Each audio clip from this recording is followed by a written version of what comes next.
Candace, it's a joyous occasion to move to a new home, yet the fact that you're here is unbearable to us. Please do not set foot in the new house.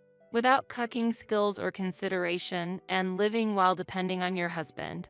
Can you imagine what would happen if you were divorced? We want to avoid unnecessary troubles at the start of a new life.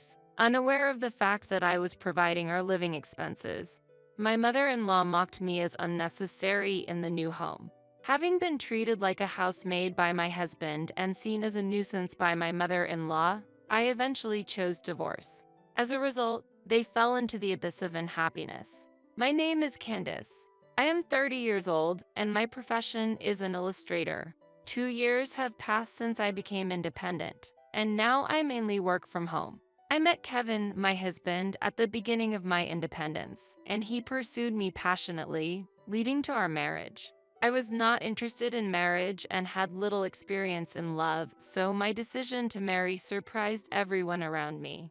I had significant anxiety about marriage, but Kevin's positive nature was comforting, especially in the beginning when he encouraged me when I was tired. However, it seems our happiness lasted only while we were dating. Even as someone inexperienced in love, I was aware that there are important things we need to do for marriage, such as meeting the future partner's family.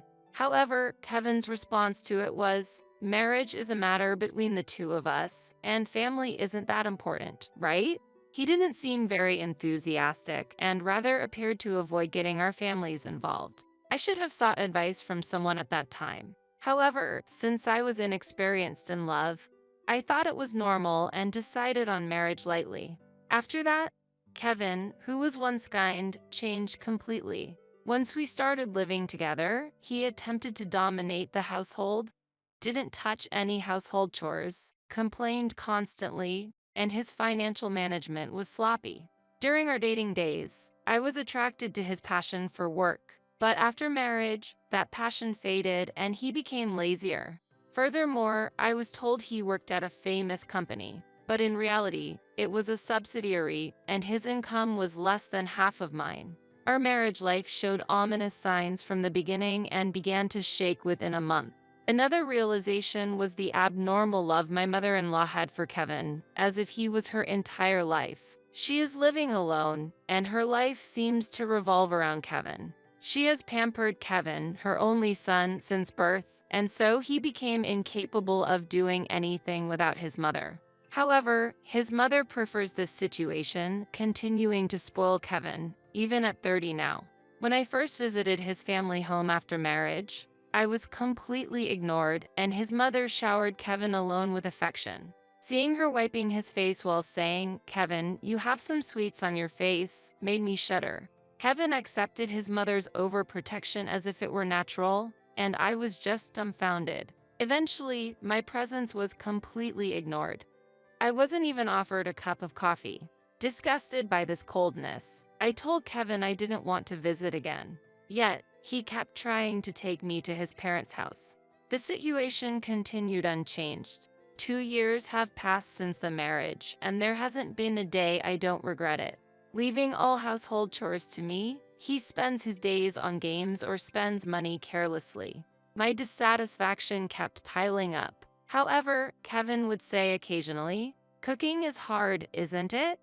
showing some concern for me. Initially, I thought he had a kind side, but now I understand the reality. Kevin secretly informs his mother that I don't cook and laughs about it. As a result, my mother-in-law takes his words at face value and despises me as a useless bride.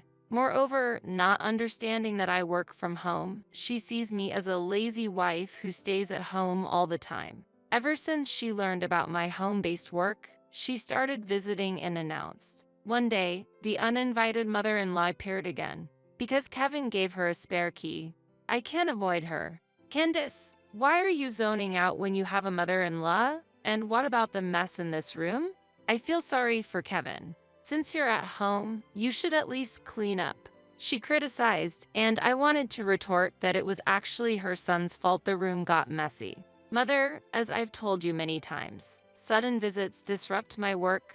I informed her and returned to my work, but the complaints continued unabated from behind. What a cold wife you are. What work? Is it all lies? You want to exclude me, so you resort to such fabrications. Kevin is being deceived by this terrible woman. How pitiful. The real victim here is me. You know nothing. I whispered quietly in a voice that wouldn't reach my mother-in-law. Eventually, my mother-in-law finished her lunch and even packed dinner in a food container to take home. As expected, she left without a word of thanks, never short of complaints about the meal. Hey, can you please get the spare key back from your mother? Even when I tell Kevin that her visits interfere with my work, he doesn't listen. She's lonely, so give her some attention. She's like a mother to you, isn't she? Kevin seems to take his mother's side. Even so, I have work too. Meals that I could quickly prepare alone become an ordeal when she's around. Well, your job is just drawing, right? You're doing it at home, so it shouldn't be tiring. What? Are you trying to make it seem harder than it is? Kevin belittles and insults my work. How can you say that? Wow, scary. Why are you getting so heated? There's no need to get angry when faced with the truth. Working means going to a workplace, like I do, supporting the household, handling all the chores, and dealing with my mother-in-law as well. I was exhausted from not being able to focus on my work. I started to question if Kevin's presence was necessary at all. Being alone would be so much easier. He was clearly becoming an obstacle for me. Lately, I couldn't shake off the idea of divorce, and just imagining it excited me. Thinking about life after leaving Kevin and his mother. Where should I live? Then, a great idea struck me. That's it. Maybe buying a slightly larger apartment with a workspace is a good choice. My imagination kept expanding. Fantasizing about this became my greatest joy and mental support at that time. However, perhaps because I was so caught up in thinking about the apartment, I made a significant mistake. What's this brochure? Kevin found the apartment brochure I had requested. Oh, that. I was just looking at it for a distraction. I tried to explain, but Kevin didn't seem to be listening and suddenly became excited. Wow, are we moving? That's amazing. This apartment is really fantastic. Kevin, thrilled, assumed he would be living there too. I panicked, thinking my consideration of divorce had been exposed. But I was grateful for Kevin's obliviousness. I was worried for a moment, but my desire for a larger space worked out, and his suspicion was averted. Kevin is simple-minded and acts impulsively. So, he immediately signed a contract for the apartment he liked in the brochure. Having already decided on divorce in my heart, I maneuvered to have the mortgage in Kevin's name. Wait, I wasn't planning on buying it. The mortgage should be in your name, right? What, you want me to pay? Suddenly, Kevin's mood soured. I'm self-employed and in my second year, so I don't think I can take out a mortgage. While it's possible that a lender willing to finance could be found, I doubt Kevin would look that far. Why are you saying this? Just because we're married, don't rely on me. You're the one who's going to pay. Kevin raised his voice in anger and kicked a nearby chair. I quietly steered the conversation to avoid his anger. Well, if I were to buy it, I would be the owner. But don't you think it would look more impressive if it were in your name, Kevin? Kevin seemed to calm down with those words. He's probably seeking the satisfaction of owning his own apartment. Then, I made the final push. Aren't you excited about having an apartment all to yourself? You can boast about it to your friends. That seemed to motivate Kevin. Since deciding on the apartment, Kevin has been neglecting his work and immersing himself in the apartment and renovations. To avoid arousing suspicions of divorce, I made sure to pretend we were still planning to live together. As part of that, I insisted that renovations were unnecessary. He wouldn't guess that I was considering divorce if I was worried about the renovation costs. Kevin, the cost will skyrocket if we add renovations. How about we skip the renovations? Don't ruin the fun, just handle the payments quietly. Over these 2 years, I've come to understand his personality well. If I say this, he'll insist on the renovations even more. Also, I want a room for my hobbies. If you want to work, why not do it in the living room? Kevin, as always, made self-centered suggestions. Just so you know, I won't be spending a dime. You can cover it with your earnings, right? Kevin infuriated me without feeling any responsibility. Be more realistic. Stop imposing financial burdens on me. Working in the living room is impossible. Who are you talking to like that? Just follow my orders quietly. Can't you even respect your husband, you incompetent wife? I won't hesitate to divorce you. Kevin thought he was bringing up something disadvantageous for me, but if it happens, it would actually be favorable for me. So, I took out the divorce papers I've kept for a long time. Fine, let's divorce. Sign here. I doubt you have the courage, though. I provoked him. What, are you mocking me? I'm done with a woman like you. Saying so, Kevin angrily signed and threw the divorce papers. His anger didn't subside as he left the room. After a while, Kevin seemed normal again, and I was surprised, but I kept quiet and immersed myself in my daily routine. I was satisfied with the current situation. As the move's preparations neared their end, Kevin left the packing to his mother and Idla passed the time. Then, the moving day arrived. Kevin headed to the new place first, leaving the final room arrangements to me and my mother-in-law. Candace, it's a joyous occasion to move to a new home, yet the fact that you're here is unbearable to us. Please do not set foot in the new house. Without cooking skills or consideration and living while depending on your husband. Can you imagine what would happen if you were divorced? We want to avoid unnecessary troubles at the start of a new life. Suddenly, my mother-in-law started this conversation and I got confused. Do you understand? Only I can live with my son. We don't need an incompetent wife like you. Can't you just leave him? Why did he marry such an unremarkable woman like you? She continued her tirade without stopping. What cohabitation are you talking about? Kevin never mentioned this, nor did he consult me. It's unbelievable he would hide such a crucial decision. He was truly a useless husband. Well, I'm surprised. Didn't you know? Kevin was concerned about me living alone and suggested we live together. How kind-hearted my son is. While I was stunned by the sudden announcement, I didn't respond to her joy. How much easier it would be without someone like you who can't even cook properly and continues to depend on Kevin. Don't resent the hardships after the divorce. We don't need extra baggage in our new life. I almost smiled, but I suppressed it. That was close. Holding the divorce papers Kevin signed during a previous argument, I decide to pack my things and leave. I understand. I'll leave. My mother-in-law was momentarily surprised by my quick agreement, but was inwardly pleased to see the nuisance gone. If you understand, that's good. Don't show your face here again. Don't come crawling back in a pathetic state when you're out of money. I replied, I understand, and left the room, leaving my mother-in-law behind. Her mocking laughter echoed behind me, but I no longer cared. I received a call from Kevin right after I had submitted the divorce papers and arrived at my new apartment, which I had contracted just for myself. Why? Why is only Mom here? Hurry up and get the room ready. His shouting voice filled the room, even though he was not on speakerphone. Actually, your mother suggested I divorce you. So, I submitted the divorce papers you signed. We're no longer related. Please, don't contact me anymore. What are you talking about? Without you, what will happen to the apartment payments and living expenses? My ex-husband yelled in anger. What? What are you saying? Aren't you responsible for the payments? I could hear my mother-in-law's voice, shaken.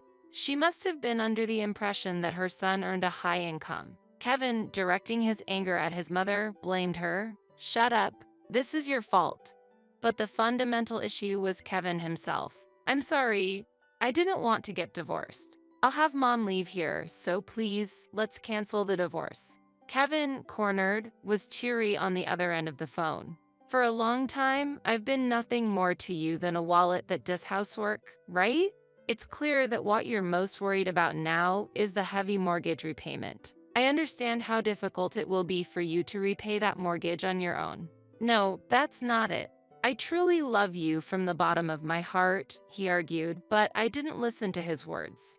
Indeed, he loved me as a wallet that did his chores and supported him financially. Letting go of such a convenient wallet that fulfilled all his needs must be unimaginable for him. I'm not seeking a parasite that I need to support at the expense of myself. Besides, your mother said the same thing, right? It's better not to bring unnecessary baggage. I completely agree with her. A parasite. How can you say that? You can't just say anything you want. He exploded in anger. Kevin always does this. Whenever something doesn't go his way, his emotions burst out. At the start of my new life, I don't need you on my path forward. You are just a burden in my life now. The thought of our relationship ending and starting anew clears my heart. What? Don't say that. I too want to be done with someone like you and feel refreshed. Don't come crying back to me. Don't contact me ever again. He shouted. Understood. I gladly accept. Oh, my true feelings slipped out, I murmured. I couldn't hide my feelings anymore. Of course, I can pay the mortgage and living expenses on my own. But in your case, with limited income, you will struggle every day with living expenses and mortgage repayments. We are now strangers. Whatever happens to you is none of my concern. Face those difficulties with your beloved mother. Let's keep our promise and never contact each other again. Kevin seemed to wake up after my firm statement. No, that's not what I wanted to say. He tried to argue, but I ignored his words and ended the call. I immediately blocked any further calls.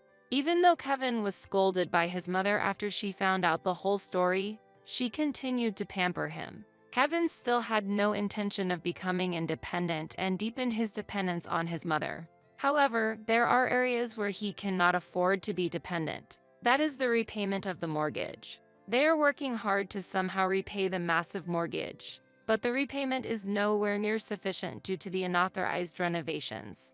After a day's work, more work awaits them, and they return to the apartment only for sleep. It's incomprehensible what the purpose of buying the apartment was, and their lifestyle is baffling. Just thinking about the amount to be paid instills fear. Kevin, perhaps seeking help, visited the previous apartment several times but ended up disappointed for not being able to find me. I'm really glad I got divorced. I absolutely wanted to avoid those impossible mortgage repayments. By setting up a workspace in my new home, my concentration has improved, and my work performance has significantly increased. Getting rid of unnecessary baggage was the right decision. Since the divorce, I've been free from unnecessary stress, work is going well, and I am enjoying comfortable days.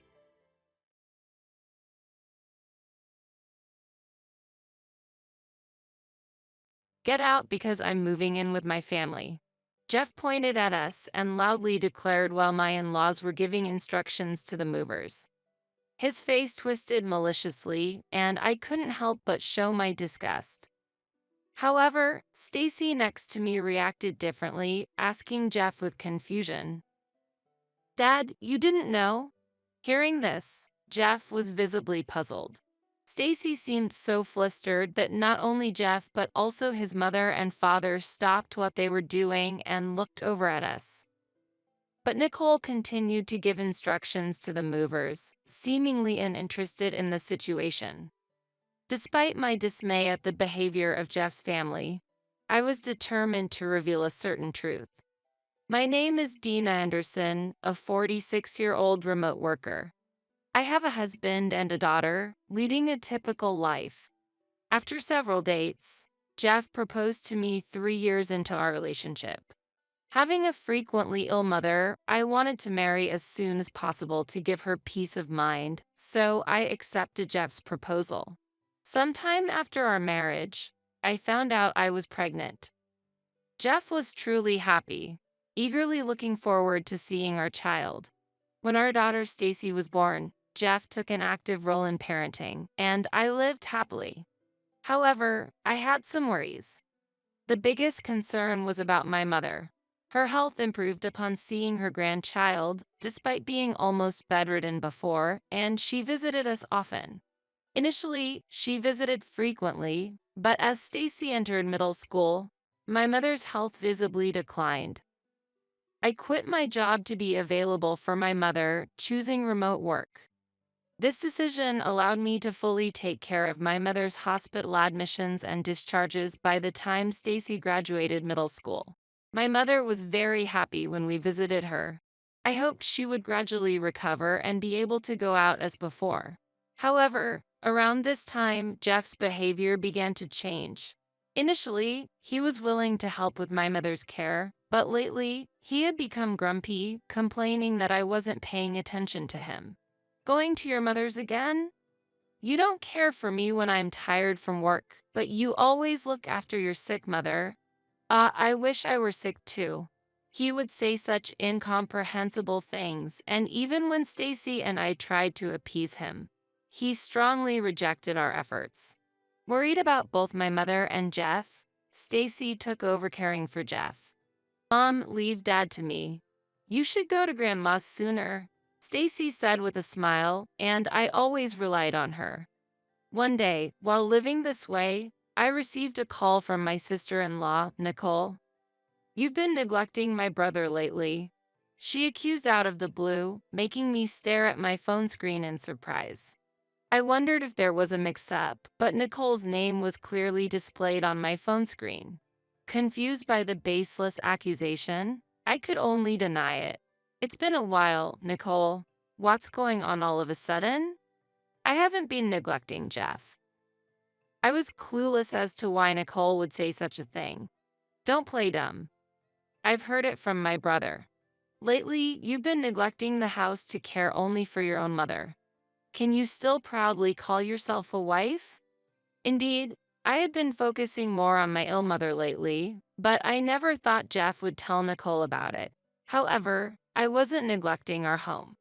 Stacy helps with the household chores when she gets back from school, and I manage both my work and my mother's care along with the housework. Lately, I did feel like Jeff's complaints had increased, but they were about trivial things like wanting to eat at expensive restaurants or not liking the smell of the laundry detergent, things we couldn't do much about. I was not neglecting the household chores. Just as I was about to explain in detail, Nicole said something shocking. Unfortunately, this has reached our parents too. Someday, our angry mother might come to scold you. Leaving me with those irrational words, Nicole hung up immediately.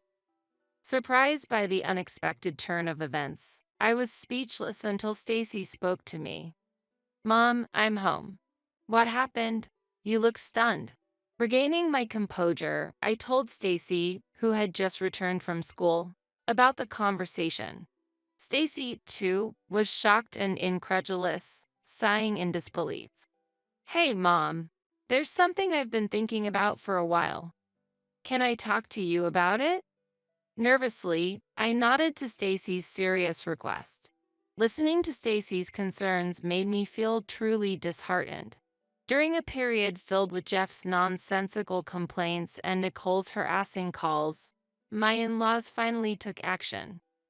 One day, after visiting my mother, I came home to find my mother-in-law cooking in the kitchen. Entering the living room, I was so surprised that I dropped my things and just stood there, staring at her. Noticing me, my mother-in-law frowned and approached. Oh, you're back. How's your mother? Well, have a seat anyway. Feeling her irritation, I had no choice but to follow her past me to our living room sofa, where I received a lengthy lecture. Initially, she scolded me for my attitude towards Jeff and berated me for neglecting my household duties and making my husband do chores. However, I noticed some inconsistencies in her lecture and corrected her. Mother, there are some misunderstandings. I have never made Jeff do the household chores. In fact, Jeff hardly helps at all. Embarrassingly, it's Stacy who helps me out. Hearing this, my mother-in-law suddenly stood up, pointed at me, and started shouting. Do you think that lie will work on me? Are you saying that child is lying to me? What a terrible daughter-in-law. That's enough. With her face red with anger, she stormed out, leaving the stove on and everything behind like a tempest. I hurried to turn off the stove so I couldn't chase after my mother-in-law. That day, Jeff was in a strangely good mood, almost unnervingly generous. He kept cutting me off every time I tried to start a conversation. Stacy also seemed puzzled by this, so we decided to stay silent and watch the situation for now, not wanting to upset Jeff. For a few days, Jeff continued to be in a good mood without any issues. Thanks to that, I was able to take care of my mother without feeling uneasy. However, a few days later, my mother quietly passed away. Stacy and I, though engulfed in sadness, managed to get through the funeral and decided to spend some time sorting through my mother's belongings at her house. I had wanted Jeff to help, but mentioning it made him sullen for the first time in a while. So, Stacy and I proceeded with the task, and naturally, the house was filled with memories of my mother, making it difficult to make much progress as each item reminded us of her. I reluctantly contacted Jeff and ended up staying at my mother's house for the night, but he seemed to be in a good mood. Take your time and relax since you're already there, he said, but with Stacy's school and my work, it wasn't that simple. For the time being, I told him we would return home the next day and decided to rest for the night. The next day, after making some progress with the sorting, we decided to go back to our house. As we approached our home, I noticed a large truck parked in front of the house. Wondering what it was, I realized it was a moving truck, with Jeff and my mother-in-law directing the unloading. What's going on here? I ran up with Stacy to stop them, but Jeff stepped forward, puffing out his chest as he noticed us. What? You're back already? It's too late for you to return now. What? As I stood there in shock, watching the belongings being moved into the house, Jeff crossed his arms and continued proudly. I'm moving in with my family, so you two need to leave. While the movers were receiving instructions from my in-laws, Jeff pointed at us and loudly declared. His face twisted maliciously, and I couldn't help but show my disgust. However, Stacy, standing next to me, asked Jeff with confusion. Dad, you didn't know? Hearing this, Jeff was visibly puzzled. Stacy seemed so flustered that not only Jeff but also his mother and father stopped what they were doing and looked over at us. But Nicole continued to give instructions to the movers, seemingly uninterested in the situation. Despite my dismay at the behavior of Jeff's family, I was determined to reveal a certain truth. Forgotten? This house is mine. The in-laws were shocked, and Jeff began to panic, turning pale. Even Nicole stopped directing the movers and confronted me. What are you talking about? There's no way you could afford to build such a fine house. Now it was my turn to respond with confidence. Thank you for the compliment. This house was built by my father, and originally, it's my family home. That can't be true. This house is so beautiful, it looks almost brand new. Does it look that way? Thank you, Mother. My mom renovated it for us as a wedding gift. Jeff should know about this. I couldn't understand how it could have been forgotten, but this house is naturally in my name, and the renovation costs were covered by my mother. She moved out happily to an apartment so that we could live here happily for a long time. Jeff and I went to thank my mother and even discussed living together. Jeff, who tends to forget things that don't suit him, seemed to realize that his plan had failed. And, just as I was about to speak, Stacy began to share information she learned from the inheritance process. Grandma left a lot of assets for me and Mom, but it's not money. It's things like land and apartments that can't easily be converted into cash. Hearing this, Jeff turned to his parents with shining eyes, and Nicole raised her hand in joy. Wait a minute. I had no idea your mother had so much wealth. You never said anything about this when we got married. Jeff's outburst led his family to start complaining selfishly. What's that? Isn't that like marriage fraud? That's terrible. You intentionally kept quiet because you didn't intend to give Jeff any of the property. What a greedy woman. And from the conversation earlier, it sounded like only you two would inherit everything?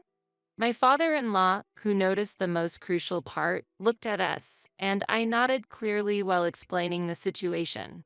Yes, the inheritance is divided between Stacy and me only. Jeff gets nothing.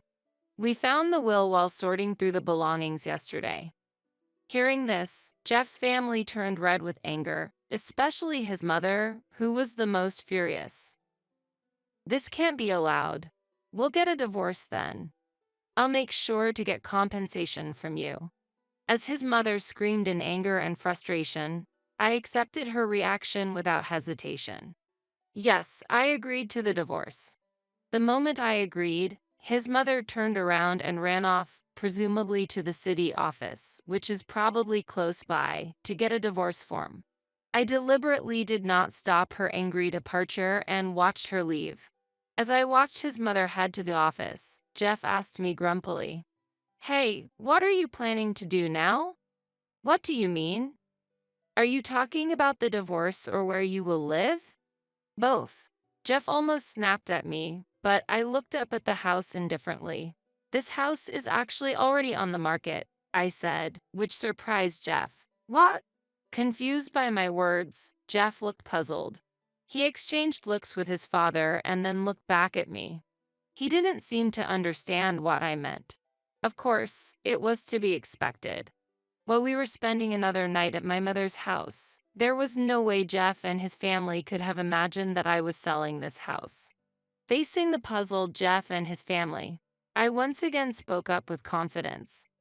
"I've always felt it. Every time you treated me terribly, I wondered why I married you. I put up with it for Stacy's sake. But even Stacy said she couldn't take it anymore with you." Jeff, faced with this shocking truth, turned pale and looked at Stacy. Then Stacy firmly met Jeff's gaze and voiced her thoughts. "Dad, you always said it was sad to be ignored as the head of the house, or to be belittled after coming home tired from work. But don't you think there's a reason you're treated that way? Why don't you realize that you're neglecting and belittling us?" Stacy's pointed words left Jeff speechless. I thought if he just silently signed the divorce papers, sulking away, I would have nothing more to say. Just as I was thinking this, Nicole blurted out something shocking. If I knew it would come to this, I wouldn't have bothered with the renovation." Everyone present was taken aback by this sudden confession, looking at Nicole all at once. I was surprised not only that Jeff and my father-in-law were unaware of Nicole's actions, but also by her statement itself. "Why would you do something like that without permission?" yelled my father-in-law, to which Nicole started making excuses without much concern. "I wanted to live in my ideal room, okay? So I thought, why not take over this house and renovate it while we're at it? But you're selling the house, right? Oh, but if you're selling it, why not renovate it and sell it for more?" Nicole's nonchalant and cheery demeanor as she said this made Stacy and me sigh. Not only were we dismayed, but Jeff and my father-in-law felt the same, with Jeff clenching his fists in suppressed anger. Finally, unable to tolerate Nicole's recklessness, he began to yell, "Hey, Cess, even if it's going to be sold or become ours, you should have told us first. We were preparing to move. Where were we supposed to live during the renovation?" Though his preamble was a bit off, his point was valid, leaving Nicole surprised. "Oh, really?" As Nicole responded, Jeff was about to yell again when we saw my mother-in-law running towards us from a distance. It seemed she had brought the divorce papers. "I got it, the divorce papers. Now, sign it right here." Despite being out of breath and excited, my mother-in-law, who was handing me the divorce papers, was unaware of the commotion that had just occurred.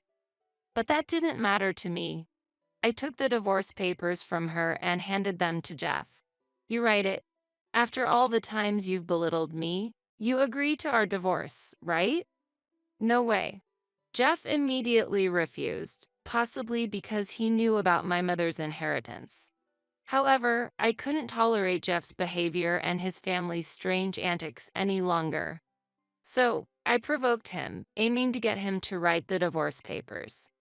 Changing your tune so suddenly? I guess you've been in a good mood lately because you were thinking of taking over my house, right? Too bad. Even without my mother's inheritance, I had no intention of handing over this house, and it's already planned to be sold. Either way, you'll end up homeless. At my words, Jeff looked bitterly at the divorce papers. Trying to control his anger and calm himself, I knew too well the points that would set Jeff off. It might be a disgrace to you, but if you sign this divorce paper, I might feel a bit relieved. I figured that by demanding from a position of superiority, Jeff would easily be swayed to do as I wished, given his condescending view of me. This statement was born from such thoughts, but indeed, it contained many of my true feelings. As expected, Jeff's face turned red with anger, and he snatched the divorce papers from my hand, starting to write immediately. If you insist so much, I'll give you your divorce. I felt a sense of relief at Jeff's hasty action. I had worried that he might reconsider and calm down, but Jeff was simple after all. After receiving the half-completed divorce papers, I filled in my part to prevent any further unexpected events and completed it. I then entrusted the finished divorce papers to Stacy and turned back to Jeff's family. All that's left is to submit this to the city office. So take all the stuff you brought in with you. Wait a minute, are you serious? You said you'd feel relieved if Jeff signed the divorce papers. That's correct, but I never said I'd agree to the move. What about the renovation? What renovation? Unaware of the renovation discussed in her absence, my mother-in-law, standing next to my father-in-law, grabbed Nicole after receiving an explanation. A big argument started, and while my father-in-law and Jeff tried to intervene, I attempted to leave with Stacy. However, Jeff and Nicole, determined not to let us escape, grabbed at us, but the movers, who had been watching the situation with dismay, stepped in to mediate. Amid the chaos, we heard the sound of police sirens. Protected by the movers, I looked around and noticed neighbors gathered, drawn by the noise. Seeing a police car approaching with its red lights flashing, someone from the neighborhood must have called them, and we felt relieved. But that relief was short-lived as Jeff's entire family seemed about to attack us. Just in time, the police intervened and we were safe. Despite being stopped by the police, Jeff's family's commotion didn't cease, and another officer had to escort us into a police car to calm the situation. Nicole, mistaking our being escorted for an arrest, attempted to throw belongings into the house and was naturally stopped by the police, with additional support arriving to finally quell the disturbance. As Jeff's family began to calm down, the police asked us to accompany them for questioning, leading to further troubles when either Jeff, Nicole, or both acted against the officers. They were arrested for obstructing official duties and taken away in police cars that had arrived for backup. Jeff's parents were also scolded by the police and taken to the station for questioning. We watched the entire ordeal from the police car, where we gave a brief statement. Eventually, Jeff and I officially divorced. The divorce, initially resisted by Jeff even after signing the papers, was prolonged, but thanks to a lawyer, we were able to finalize it smoothly. Soon after, my house found a buyer and I was able to secure the money from the sale. Nicole was pushing for a renovation, but the house had already been renovated when my mother passed it down to me, so a buyer quickly appeared. Afterward, my in-laws were not prosecuted, but they cannot return to the house I inherited, and they had sold their own house expecting to move into mine, leaving them without a place to live. Furthermore, due to the commotion, they have become outcasts in the community, struggling to find a place to belong. It's inevitable given the extent of the uproar they caused. My claim for compensation has further cornered Jeff's family. The incident became well known at Jeff's workplace, leading to a pay cut followed by his voluntary resignation. Now, he is working day jobs to make compensation payments to me and, though only for a short while, child support for Stacy. Naturally, balancing income and expenses is difficult, and he seems to be juggling multiple jobs to keep up with the payments. Nicole, after the dust settled, continued working as a beauty consultant as if nothing had happened. However, rumors of the incident reached her customers and eventually the upper management, leading to her dismissal. She had been living a flashy lifestyle, so her savings quickly dwindled.